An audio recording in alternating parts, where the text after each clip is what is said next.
wounded spirit. The picture of this little woman is terrible.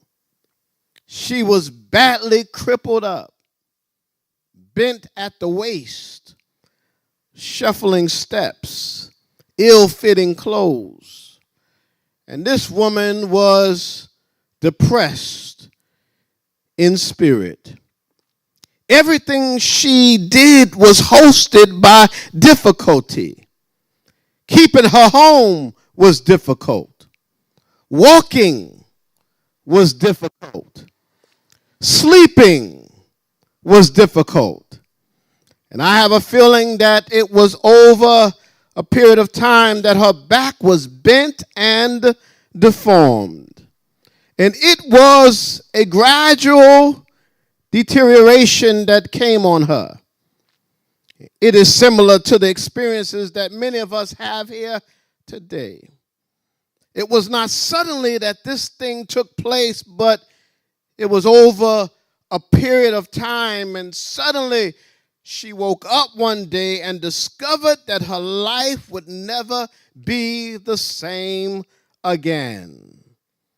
And she continued to keep the faith, but there was very little peace. There was no joy and no comfort.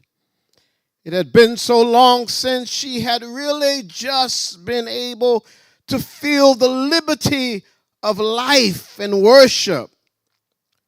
But it is remarkable that she continued even to go to church.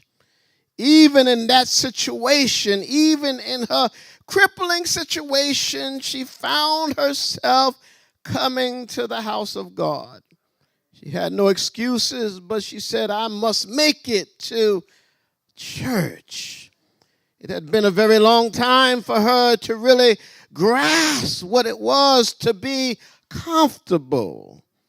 And after a while, the physical need had become a huge mental obstacle for her. And slowly, as time passed, her warped back finally warped her spirit.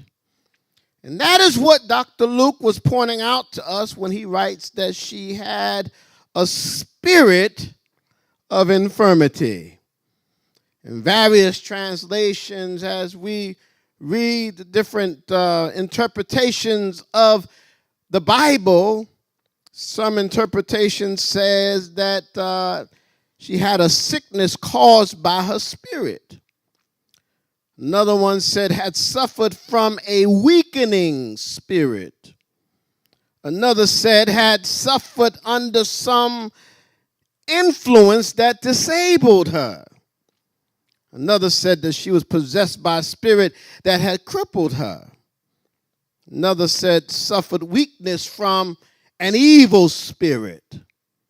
Another said had been ill from some psychological cause or a disabling spirit. So she literally could not get away from this horrific malady. And after a while, because of the deformity of her body, she began to realize that she was not attractive or beautiful to those around her. It was like a slow metastasis of cancer. What was in her back soon got into her mind and ushered her to a place of mediocrity. And she would look at other women who had strong and straight bodies, and a sense of resentment and bitterness started tugging at her soul. Her sickness bent her over. That means that she walked around with downcast eyes and only saw the ground. So she was acquainted with dirt and filth of the world. She missed the blue skies. She missed seeing the birds in the air and the rainbows and sunset. Her problem had literally blocked every bit of the vision that she had.